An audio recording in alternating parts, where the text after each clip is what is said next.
Petit Baba avec Blédina du côté des mamans. NUC, une preuve d'amour.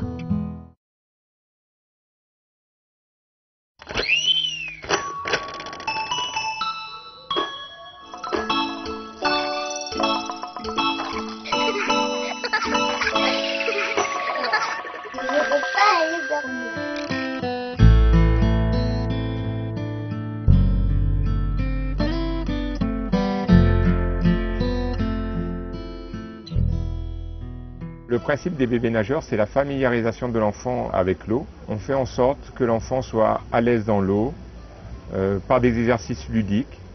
Donc on apprend aux parents à porter bébé dans l'eau, parce qu'on s'aperçoit que bien souvent les parents sont démunis et ne savent pas comment porter bébé.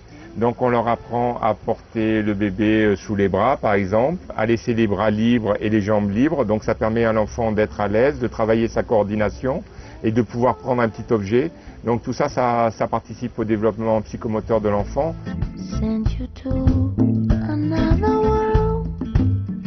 Les bébés nageurs, l'activité commence à partir de 4 mois. Donc de 4 mois jusqu'à 12 mois, c'est les bébés nageurs proprement dit. Donc là, c'est la familiarisation avec l'eau. De 12 mois jusqu'à 4 ans, c'est le jardin aquatique. Donc là, ce sont des cours de natation, entre guillemets, où le maître nageur est dans l'eau avec le parent. À travers des exercices ludiques, on apprend à l'enfant à acquérir une autonomie.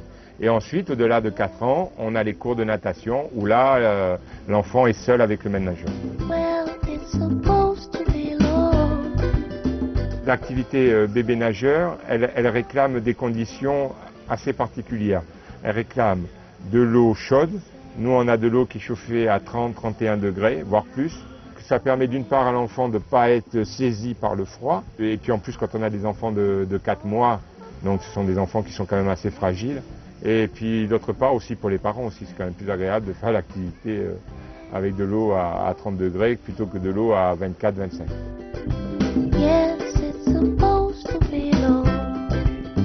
Pour ça, ça demande des piscines récentes. Et donc le fond est à 1,20 m. Donc ce qui fait que les parents, ils ont pied sur les 3/4 du bassin. Bien souvent, dans les autres piscines à La Réunion, vous avez le fond, il est à 3 mètres. Ou alors, ils ont des bassins d'apprentissage, mais on n'a que 80 cm d'eau. Donc, on ne peut pas faire l'activité. Il faut avoir beaucoup de matériel pédagogique pour faire quelque chose de correct.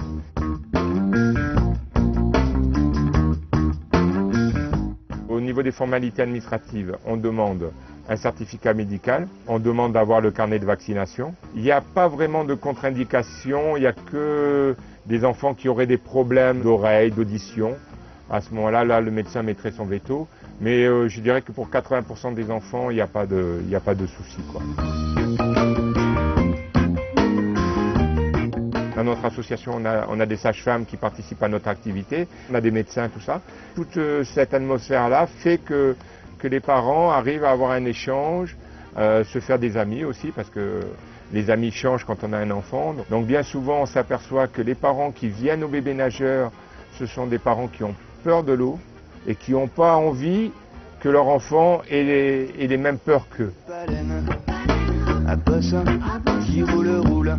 Ça a beaucoup d'intérêt, cette activité. Ça permet d'une part de développer la socialisation. Ils apprennent à partager les jeux avec les autres enfants.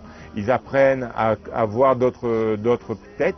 Donc au début, quand je vais vers eux, ils sont un peu impressionnés. En plus, j'ai une grosse voix. Et puis au fur et à mesure, on voit qu'ils se libèrent, ils prennent du plaisir à partager avec les autres.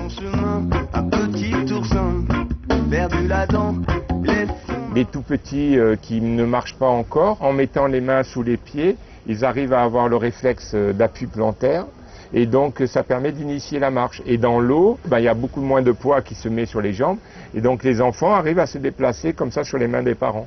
Alors d'abord en passant sous l'arc-en-ciel, ce qu'on appelle l'arc-en-ciel, donc c'est les frites qui sont mis en arc de cercle et on a des arrosoirs et par le jeu, on apprend à l'enfant à avoir de l'eau sur le visage.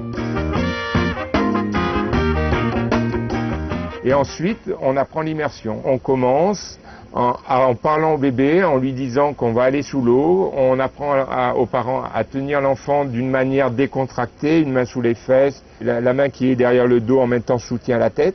et tout en conditionnant l'enfant, donc 1, 2, 3, à 3 on s'immerge, mais tout doucement, en douceur, et on remonte. L'enfant, au départ, est un peu surpris, se demande de ce qui y arrive, et puis au fur et à mesure des exercices, il acquiert une aisance et il apprend à s'immerger sans problème. Et ensuite, on fait des déplacements entre les deux parents.